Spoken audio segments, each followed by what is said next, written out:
آپ سے پہلے بھی جو انسپیکٹر تھا اس کے ساتھ تعاون سے ہمارا کاروبار چل رہا تھا۔ ناہر نے سنجیدگی سے ورشا کی طرف دیکھا جو کہ شعلہ بار آنکھوں سے اسے گھور رہی تھی۔ ایک دم وہ بھی پزل ہو گئی اور ناہر نے گیٹ کی طرف قدم بڑھائے۔ اسے ایسے محسوس ہوا جیسے کوئی بچہ چیخ رہا ہو۔ ناہر نے پلٹ کر مسز ملک کی طرف سوالیہ نظروں سے دیکھا۔ وہ دراصل ورشا ٹی وی آن ہی چھوڑ آئی تھی، کسی ہارر مووی میں بچہ۔ ناہر گاڑی درمیانی سپیڈ سے ڈرائیو کرتا تھا مگر اب اس کی سپیڈ بہت آہستہ تھی۔ وہ سوچوں کے سمندر میں ڈوبتا جا رہا تھا۔ مسز ملک کے الفاظ اور تفریحی مات سے بچوں کا اغوا ہونا، کہیں مسز ملک تو یہ گناونا کھیل نہیں کھیل رہی؟ اگر ایسا ہے تو پھر میرا کام بہت آسان ہو گیا، ان کا کھیل ختم ہونے والا ہے۔ ناہر فریش ہوا اور پینٹنگ روم میں چلا گیا کیونکہ چیتے کی تصویر ابھی نامکمل تھی اور اس کا گاہک کسی بھی وقت لینے آ سکتا تھا۔ اتنے میں ڈور بیل بجی تو وہ اٹھا اور دروازے کی طرف بڑھا۔ سامنے وہی شخص تھا جو صبح 10 بجے اس کی پینٹنگ خرید کر گیا تھا۔ جی جناب فرمائیں، ناہر نے اس سے مخاطب ہوتے ہوئے کہا۔ ناہر صاحب یہ تصویر آپ واپس لے لیں، مجھے رقم کی بھی ضرورت نہیں جو میں نے ادا کی تھی، مگر پلیز یہ تصویر آپ واپس لے لیں۔ ہوا کیا تمہارے گھر والوں کو پسند نہیں آئی؟ نہیں ناہر صاحب، بات دراصل یہ ہے کہ اس میں جو کوبرا ہے وہ حقیقت بن کر تصویر سے باہر نکل آیا تھا، اور بس آپ یہ رکھ لیں۔ یہ کہہ کر وہ تصویر ناہر کے ہاتھوں میں تھما کر واپس چلا گیا۔ ناہر خود حیران تھا کہ اس کے ساتھ کیا ہو رہا ہے۔ اس نے یہ تصویر پھر سے اپنے بیڈ روم میں لگائی اور خود کام مکمل کرنے لگا، اور پھر تھک کر وہ بستر پر لیٹ گیا۔ آج پھر ناہر نے خود کو اسی وادی میں پایا، پھر سے وہی منظر، وہ لڑکی بار بار اسے ظالم گردان رہی تھی اور زاروں کی طرح رو رہی تھی۔ اس بار ناہر نے ہمت کی اور لڑکی کا رخ جس جانب تھا اس طرف سے آگے بڑھا۔ پلیز نہ روئیں، کون ہیں آپ اور مجھے ظالم کیوں کہہ رہی ہیں؟ لڑکی نے سر اٹھایا، وہی تصویر والی دلہن تھی۔ اس نے روتے ہوئے کہا، تم نے میرے دشمن کو کیوں میرے ماتھے پہ بٹھایا؟ کون ہو تم؟ ناہر نے سوال کیا۔ میرا نام ابریش ہے، تم بہت ظالم ہو۔ ناہر کی آنکھ کھل گئی، اس نے جلدی سے لائٹ آن کی۔ او میرے خدایا، کیا ہے یہ سب؟ یہ تو میرے ذہن کی تخلیق ہے، مگر یہ خواب اور دلہن، اس کی سمجھ میں کچھ نہیں آ رہا تھا۔ اگلے دن اس نے اپنی سوچ کو عملی جامہ پہنا دیا۔ وہ اپنا شک یقین میں بدلنا چاہتا تھا۔ اس نے 2 کانسٹیبل کی ڈیوٹی ریل چکر کے ارد گرد لگا دی اور سختی سے نظر رکھنے کو کہا، اور ایک کانسٹیبل کو بھکاری بنا کر مسز ملک کے بنگلے کے باہر فاصلے پہ بٹھا دیا۔ پہلے دن شام کو تینوں کانسٹیبل اپنی اپنی رپورٹ ناصر کو دے رہے تھے۔ کوئی قابل ذکر واقعہ نہ ہوا۔ دوسرا اور تیسرا دن بیکار ہی رہا۔ ناہر نے خود فیصلہ کیا کہ اب وہ خود نگرانی کرے گا۔ رات 11 بجے مسز ملک کا فون آیا۔ ہیلو ناہر ڈیئر، کیسے ہو؟ کیا تم اس وقت آ سکتے ہو؟ ناہر تو خود ہی چاہتا تھا، وہ مزید جاننا چاہتا تھا، ان کے بارے میں فوراً اوکے کہہ کر فون بند کر دیا۔ ناہر داخلی دروازے کے قریب کھڑا مشاہدہ کر رہا تھا کہ مسز ملک کی آواز آئی، مسٹر ناہر اندر آئیں۔ ناہر ڈرائنگ روم میں بیٹھ گیا۔ جی فرمائیے، اس وقت کیوں بلایا ہے آپ نے مجھے؟ آپ کا شکریہ ادا کرنے کے لیے۔ شاید آپ نے منع کیا ہے پولیس والوں کو، ہمارا کاروبار اچھا چل رہا ہے۔ جی تمام معزز شہریوں کی حفاظت ذمہ داری ہے ہماری، ناہر بولا۔ ناہر کی نظر مسز ملک کے بازو پر پڑی، ہاف آستین تھے اس لیے بازو پر بنا کوبرا کا پھن ظاہر ہو رہا تھا۔ وہ سوچ میں پڑ گیا، مگر اسی لمحے مسز ملک کی آنکھوں سے تیز روشنی نکل کر ناہر کے دماغ تک پہنچی اور وہ ہونکوں کی طرح اسے دیکھنے لگا۔ اس کی سمجھ میں کچھ نہیں آ رہا تھا، اس کا دماغ مسز ملک کی پیروی کر رہا تھا۔ مسز ملک اسے ایک تہھانے میں لے گئی۔ وہاں ایک مجسمہ تھا، بالکل اسی بھکاری کا مجسمہ جسے ناہر نے پینٹ کیا تھا اور حقیقی طور پر اس سے مل چکا تھا۔ یہ میرے باپ کا مجسمہ ہے، اس نے مجھے بتایا تھا۔ تمہاری طاقت صرف وہی لوٹا سکے گا جو خیالاتی طور پر میری تصویر بنائے گا۔ میں نے کئی سال انتظار کیا اور آج تم میرے سامنے ہو، دیکھو انکار نہ کرنا۔ یہ الفاظ اس بھکاری کے تھے، ناصر سوچنے سمجھنے کے باوجود ہیپنوٹائز طور پر ویسا ہی کر رہا تھا جیسا وہ کہہ رہی تھی۔ اس نے اپنی انگلی سے خون نکال کر مجسمے پہ ڈالا تو مجسمے میں حرکت پیدا ہوئی۔ حرکت کے ساتھ ہی مسز ملک نے اس مجسمے کے ہاتھ سے انگوٹھی اتار لی۔ وہ بڑی ہوشیاری سے اپنا مقصد پورا کروا رہی تھی اور ناہر بے بس تھا۔ بس اب آخری کام کر دو، اس مجسمے کو سجدہ کرو تاکہ میری کھوئی ہوئی طاقت مجھے مل جائے۔ جلدی کرو اور سجدہ کر کے یہ ثابت کرو کہ جو تم نے کیا اپنی مرضی سے کیا۔ ناہر جھکنے لگا۔ وہ تقریباً زمین سے چند انچ کے فاصلے پر تھا کہ اس کے دل و دماغ میں آندیاں سی چلنے لگی۔ سجدے کے لائق بس وہی ہے جو زمین اور آسمان کا خالق ہے، کسی اور کے سامنے جھکنا شرک ہے، وہ تو وحدہ لا شریک ہے۔ رک جاؤ ناہر، رک جاؤ۔ ناہر ایک دم سیدھا کھڑا ہوا۔ اس پر مسز ملک کا جادو ختم ہو گیا تھا۔ میرے خدا تیرا شکر ہے تو نے مجھے گناہ عظیم سے بچایا۔ سامنے وہی تصویر والا چیتا کھڑا تھا، اس کے سامنے آ کر بیٹھ گیا۔ ناہر سوار ہو جاؤ اس پہ۔ ناہر اس پہ بیٹھ گیا اور چیتا جس لگاتا ہوا بجلی کی تیزی سے باہر آیا۔ اس کا رخ ناہر کے گھر کی طرف تھا۔ گھر پہنچ کر ناہر نے دیکھا کہ چیتا پھر سے پینٹنگ بورڈ پر تصویر میں بدل گیا۔ رات کے 2 بج رہے تھے۔ ناہر کی امی سجدے میں نہ جانے کیا دعا مانگ رہی تھی۔ ناہر بیٹا تم آ گئے؟ جی امی آپ ابھی تک جاگ رہی ہیں؟ ہاں بیٹا میں نے بہت بھیانک خواب دیکھا تھا کہ تمہارے ارد گرد کئی سانپ منڈلا رہے ہیں اور تم ان کے گھیرے میں بے بس ہو۔ میں اٹھی اور نوافل ادا کر کے تمہاری سلامتی کی دعا مانگ رہی تھی۔ ناہر کی آنکھیں نم آلود ہوئی۔ میری پیاری امی، یہ آپ کی دعا ہی ہے کہ جس نے مجھے پھر سے آپ کے سامنے لا کھڑا کیا، اور مجھے یقین ہے جب تک آپ کی دعا میرے ساتھ ہے کوئی بھی اپنے غلط عزائم میں مجھ پر حاوی نہیں ہو سکے گا۔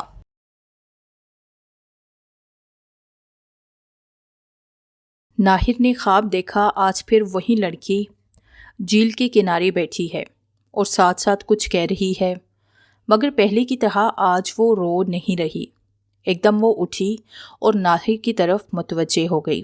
ناہر آپ آ گئے، شکر ہے کہ آپ نے اس بیکاری مرتدفین کو سجدہ نہیں کیا، ورنہ وہ سانپ مجھے مار ڈالتا اور تمام طاقتیں اس کی بیٹی اور نواسی کو مل جاتی۔ وہ بہت ظالم ہے۔ اس کے بعد انہوں نے وہ تباہی مچانی تھی، خدا کی پناہ۔ ناہر کی آنکھ کھل گئی۔ آخر کون ہے یہ معصوم سی لڑکی؟ اگلے دن شام کو کانسٹیبل نے جو رپورٹ دی وہ حیران کن تھی۔ سر ہم ریل چکر کے پاس کھڑے تھے، بس ایسے ہی ریل چکر میں بیٹھنے والے بچوں کی تعداد گننے لگے۔ وہ 26 تھے اور اترتے وقت 25۔ آخر ایک بچہ کہاں گیا؟ سر میں نے اس کے علاوہ اور کوئی غیر معمولی بات نہیں دیکھی۔ نہ ہی غائب ہونے والے بچے کو کسی نے اٹھایا، نہ ہی اس نے شور مچایا، اور ریل چکر بھی بچوں کے اترنے کے بعد خالی تھا۔ ناہر بڑی توجہ سے کانسٹیبل اکبر خان کی بات سن رہا تھا۔ ٹھیک ہے، تم مزید توجہ سے دیکھو، اور ہاں اگر ہو سکے تو جب ریل چکر خالی ہو اسے غور سے مشاہدہ کرو کہ اصل چکر کیا ہے۔ رات کے 12:30 بج رہے تھے۔ ناہر بنگلے کے باہر موجود تھا اور ٹیسٹر سے دیواروں کو چیک کر رہا تھا، کہیں ان میں شارٹ سرکٹ تو نہیں چھوڑا گیا۔ اطمینان کر لینے کے بعد ناہر نے آرام سے بنگلے کی دیوار پار کی اور احتیاط سے چلتا ہوا ایک ایک کمرے کو چیک کر رہا تھا۔ تمام کے تمام کمرے اندر سے لاک تھے۔ اچانک ایک کوبرا اس کے سامنے نمودار ہوا اور اس کی آنکھوں سے بالکل ویسی ہی شعاعیں نکلنے لگی جیسی مسز ملک کی آنکھوں سے نکلی تھی۔ ناہر سے وہاں سے ہٹنا چاہا، مگر وہ اپنے ہاتھ میں بیگانہ ایک طرف لڑک گیا۔ 2 دن سے انسپکٹر ناہر غائب ہے۔ تمام عملہ اپنی پوری کوشش کے باوجود ناکام ہو چکا تھا۔ جگہ جگہ ناکہ بندی کرا دی گئی تھی، مگر کوئی سراغ نہ ملا۔ ناہر ہوش میں آ چکا تھا۔ مجھے یقین تھا چوہے تم ضرور ادھر کا رخ کرو گے، آخر تم ہی بھی تو جاسوسی کے ماہر ہو۔ اب بتاؤ کیا وہ آخری کام کرو گے؟ اگر تم میرا آخری کام کرو گے تو تم سینکڑوں بچوں کو موت سے بچا سکتے ہو، ورنہ تم تو مرو گے ہی، ساتھ ہی مجھے کہن کو راضی کرنے کے لیے سینکڑوں بچوں کی بلی دینا ہوگی۔ اگر بچا سکتے ہو تو بچا لو ان بچوں کو۔ ناہر کی سمجھ میں کچھ نہیں آ رہا تھا۔ وہ لوہے کی مضبوط زنجیروں کے شکنجے میں تھا۔ ایک طرف اس کا اپنا ایمان تھا جو کہ اسی کی پہچان تھا، ورنہ اس درندہ صرف شیطانوں اور اس میں کیا فرق رہ جاتا، اور دوسری طرف کئی معصوم جانیں تھی۔ کانسٹیبل اکبر ریل چکر کے قریب ہی کھڑا تھا اور ریل چکر چلانے والے، جسے بچے انکل ٹومی کہتے تھے، اس سے محو گفتگو تھا۔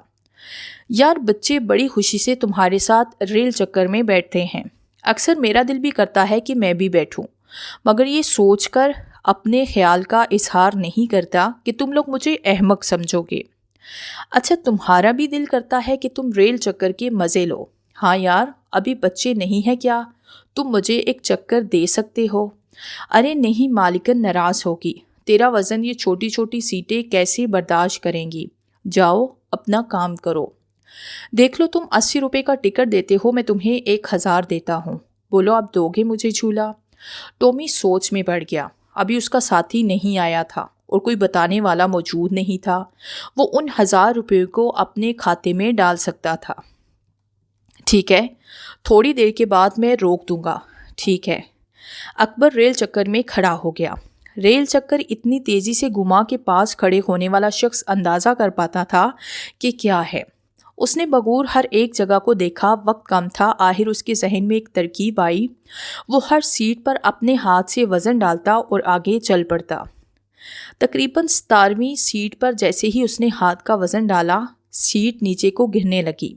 نیچے جیسے کسی تہھانے کی طرف اس کا خیال ٹھیک نکلا۔ جو بچہ اس سیٹ پر بیٹھتا وہ غائب ہو جاتا۔ ریل چکر میں بچوں کو اس طرح کھچا کچ بھر دیا جاتا کہ بچوں کو اتنی تیزی میں گھومتے ہوئے ریل چکر میں احساس ہی نہ ہو پاتا کہ کیا ہو رہا ہے۔ اچانک ریل چکر رک گیا۔ چلو جلدی سے اترو، میرا ساتھی آ رہا ہے، اور ویسے بھی بچوں کا وقت ہے، جاؤ اب یہاں سے۔ ٹومی اکبر سے مخاطب تھا۔ ٹھیک ہے ٹومی، یار تمہارا شکریہ، بہت مزہ آیا۔ واقعی اب پتہ چلا بچے اتنے خوش سے کیوں ہوتے ہیں اور اتنی خوشی سے کیوں اس میں سوار ہوتے ہیں۔ اکبر نے ایک بچہ جو کہ اس کا پڑوسی تھا اور کافی عقل مند بھی تھا، ہر وقت اکبر سے سوال کرتا رہتا تھا، انکل بتائیں نا پولیس کیسے بنتے ہیں، میں بھی پولیس بنوں گا۔ اسے تیار کر لیا اپنے مشن کے لیے؟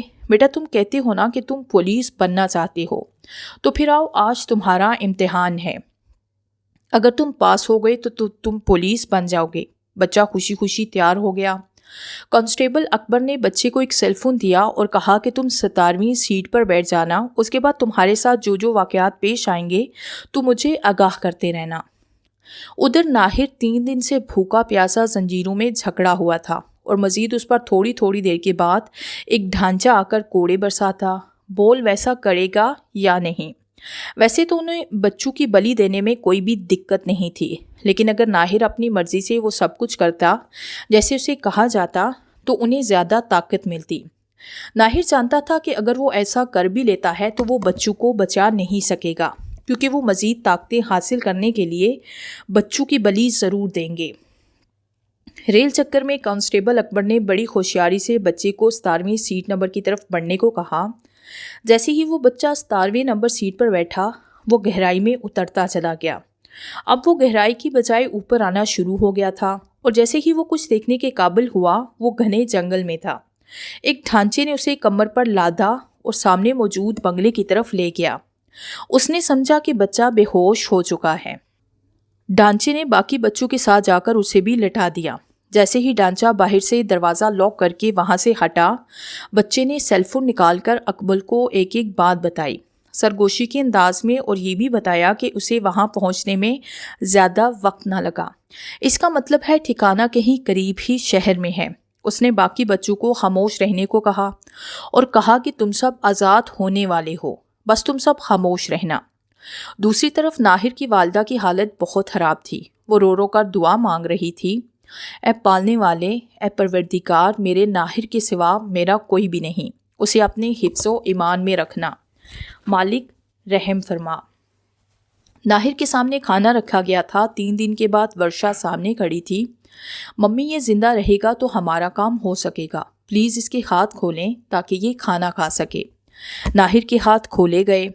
مزید 2 ڈھانچے اور ایک پہلوان اس کی نگرانی کر رہے تھے۔ ناہر نے آہستہ آہستہ کھانا زہر مار کر کھانا شروع کیا، مگر اس کی پوری توجہ سامنے ڈھانچوں اور اس پہلوان نما گارڈ پر تھی۔ وہ آہستہ سے کھڑا ہوا اور اس گارڈ پر جھپٹا۔ کافی موٹا تازہ ہونے کی وجہ سے وہ زیادہ پھرتیلا نہیں تھا۔ ناہر نے جھٹکے سے اس کی بازو نکارا کر دیا اور وہ فوراً فرش پر گر پڑا۔ ڈھانچوں کی آنکھوں سے شعاعیں نکلی اور ناہر کو اپنی لپیٹ میں لینے لگی، مگر ناہر پرسکون تھا۔ ناہر نے ڈھانچوں پر فائر کھول دیا، جسے وہ ہڈیوں کے ڈھیر میں تحلیل ہو گئے۔ باہر کافی شور تھا، مگر اس طرف کوئی نہ آیا۔ جلدی سے سیل فون دو مجھے، جلدی کرو ورنہ تمہارا بھی یہیں حشر ہوگا۔ ناہر نے ڈھانچے کی طرف اشارہ کر کے اس گارڈ سے کہا، ٹھیک ہے لے لو۔ اس نے سیل فون آگے بڑھایا۔ ناہر نے ایک ہاتھ سے اس پر گولی تان لی اور دوسرے سے وہ نمبر ملانے لگا۔ ادھر کانسٹیبل اکبر کی فون کی بیل مسلسل بج رہی تھی، مگر وہ جس مشن پر جا رہا تھا وہ ایک لمحہ ضائع نہیں کرنا چاہتا تھا۔ ناہر نے اس گارڈ کو عالم فانی سے رخصت کیا اور باہر آ گیا۔ وہ ہر ایک کمرے کو غور سے دیکھ رہا تھا۔ ایک کمرے سے بچوں کی ہلکی سی آواز کا شک گزرا۔ اس نے دروازے کو زبردست لات ماری اور 2-3 بار ایسا کرنے سے دروازہ کھل گیا۔ سامنے سینکڑوں بچے چوزوں کی طرح ایک دوسرے کے اوپر پڑے تھے۔ کافی بڑا کمرہ تھا۔ ایک بچہ لپک کر آگے آیا۔ ناہر انکل، آپ پولیس ہیں نا؟ مجھے اکبر انکل نے یہ سیل فون دیا تھا۔ دیکھیں، انہوں نے کہا تھا کہ میں انہیں راستے سے آگاہ کروں، مگر مجھے اندازہ نہیں۔ ناہر نے جلدی سے اس کے ہاتھ سے سیل فون لیا اور اکبر کا نمبر ڈائل کیا۔ ہاں سناؤ بچے، کسی قسم کا خطرہ تو نہیں؟ ہم جلد ہی تم لوگوں تک پہنچ جائیں گے، مگر جگہ ٹریس کرنے میں وقت لگے گا۔ راستہ میں بتاتا ہوں اکبر۔ ناہر کی آواز پر اکبر چونک گیا۔ سر آپ وہاں؟ ہاں سنو غور سے۔ ناہر نے راستہ سمجھایا اکبر کو۔ اکبر اور سب انسپیکٹر یونس نے بھاری نفری ساتھ لی اور بتائے گئے راستے پر گامزن ہو گئے۔ مسز ملک کی حالت غیر ہو رہی تھی۔ وہ خفیہ کیمرے میں سب کچھ دیکھ چکی تھی اور اس کے تمام کارکندے ایک مشن پر گئے ہوئے تھے۔ وہ مطمئن تھے اس طرف سے، مگر اب مسز ملک بار بار رابطہ قائم کر رہی تھی۔ پولیس گاڑیاں شہر کے مشرقی طرف واقع جنگل سے گزر رہی تھی۔ ایک طرف سے 2 لینڈ کروزرز نے بریک لگائی۔ اندھادھند فائرنگ شروع کر دی گئی۔ انہوں نے آتے ہی سب سے پہلے پولیس موبائلز کے ٹائر ناکارہ کیے۔ ناہر نے مسز ملک کے کمرے کا رخ کیا۔ مسز ملک بے چینی میں ٹہل رہی تھی۔ ناہر نے دروازہ لاتوں کے زور سے توڑا اور اندر داخل ہو گیا۔ بتا چڑیل، تو ایسا کس مقصد کے لیے کر رہی ہے؟ تیری زندگی تو اب ختم ہے۔ بس ایک میرا آخری شک بھی یقین میں بدل دے۔ بتا، کیا تو انسان ہی ہے؟ ہاں انسان ہی ہوں۔ قبیلہ شکان کی ملکہ ابرش سے میری دشمنی ہے۔ میں اسے مار کر اتنی طاقتیں حاصل کر لوں گی کہ نادیدہ قوتیں میرے اشاروں پر چلیں گی۔ تیرا کھیل ختم ہو گیا۔ مگر وہ عورت، تو نے کئی جانوں کی زندگی کو موت کی دہلیز پر لایا۔ کئی انسانوں کو نہ زندہ رہنے کے قابل چھوڑا، نہ مرنے کے۔ ناہر چوہے، تو نے میرا خال مجھ پہ ہی پھینک دیا۔ بس چند لمحے انتظار کر، تو بھی ان انسانوں کی لسٹ میں شامل ہو جائے گا جو مرنا چاہتے ہیں مگر مر نہیں سکتے۔ زندہ رہنا چاہو گے تو زندگی تم سے دور بھاگے گی۔ ناہر نے ایک جھمپ لگایا اور مسز ملک لہراتی ہوئی فرش پر گر گئی۔ ناہر نے مضبوط رسی سے انہیں باندھ دیا اور بچوں کو لے کر باہر نکلا۔ سامنے جنگل میں فائرنگ ہو رہی تھی۔ ناہر نہ تو بچوں کو چھوڑ سکتا تھا، نہ ہی جنگل کی طرف جائزہ لینے جا سکتا تھا۔ اتنے میں ایک بچہ آگے آیا۔ انکل، آپ ہماری فکر نہ کریں، آپ دیکھیں جا کر کیا معاملہ ہے۔ نہیں بیٹا، یہاں خطرہ ہے۔ ناہر نے تھانے میں رابطہ کیا۔ جلدی سے آرمی ٹرالر بھجواؤ، بچوں کو بحفاظت پہنچانے کا انتظام کرو۔ ناہر کے ہاتھ میں اکبر کا دیا ہوا سیل فون بج رہا تھا۔ سر، قریبی جنگل میں ہم پہ اچانک فائر کھول دیا گیا ہے۔ 2 اہلکار شہید ہو چکے ہیں اور ان کے کئی افراد بھی مر مٹے ہیں، مگر ہماری گاڑیوں کو ناکارہ بنا دیا گیا ہے۔ تم فکر نہ کرو، مزید عملہ آ رہا ہے۔ میں بچوں کو بحفاظت بھجوا کر خود بھی آ رہا ہوں تمہاری طرف۔ کافی دیر ہو گئی۔ بچے بھوک پیاس سے نڈال تھے، اوپر سے دوپہر کی دھوپ نے کسر پوری کر دی تھی۔ اتنے میں ٹرالر کی آواز آئی۔ رشید، ٹرالر کو آگے بنگلے والی جگہ لاؤ، وہاں بچوں کو لانا خطرے سے خالی نہیں۔ ناہر نے ہدایت دیتے ہوئے کہا۔ بچے اطمینان سے ٹرالر میں سوار ہو گئے تھے اور شہر پر جاتے ہوئے ایسے محسوس کر رہے تھے جیسے وہ موت کو شکست دے کر زندگی کے استقبال میں جا رہے ہیں۔ ناہر جنگل کی طرف بھاگا۔ مسز ملک کے کارندوں میں اچانک بگدڑ مچ گئی۔ ایک طرف سے ان پر گولیوں کی بوچھار کر دی گئی تھی۔ ناہر نے فون پر اکبر سے رابطہ کیا۔ جنگل کے باہر گاڑیاں انتظار میں کھڑی ہیں۔ تم بچنے والے عملے اور زخمیوں کو لے کر اس طرف جاؤ، ان کے ساتھ میں نمٹ لوں گا۔ Okay sir. ویسے بھی کئی نوجوانوں کی حالت سیریس ہے۔ صرف 2 آدمی مسز ملک کے بچے تھے۔ وہ اس نامعلوم افراد کو تلاش کر رہے تھے جس نے ان کے تقریباً 13 کارکندوں کو آنن فانن موت کے گھاٹ اتار دیا تھا۔ ناہر جھاڑیوں میں کرالنگ کرتا ہوا آگے بڑھ رہا تھا۔ رک جاؤ اور آرام سے باہر آ جاؤ۔ تم ایک بھی فائر کھولنے کی غلطی مت کرنا۔ ناہر آرام سے باہر آیا۔ اس نے اطمینان کر لیا کہ وہ واقعی 2 تھے اور فائر کھولنا اپنی زندگی کو داؤ پر لگانے کے مترادف تھا۔ ویسے تو وہ موت سے ڈرتا نہیں تھا، مگر ابھی اس نے مسز ملک کو اس کے انجام تک پہنچانا تھا اور دوسری خواہش قبیلہ شاکان کی ملکہ ابرش تک پہنچنا تھا، جو کئی بار اس کے قابو میں آ چکی تھی۔ ناہر ان کے ساتھ چل پڑا۔ ان کا رخ بنگلے کی طرف تھا، مگر بنگلے میں آگ لگی ہوئی تھی اور شعلے آسمان سے باتیں کر رہے تھے۔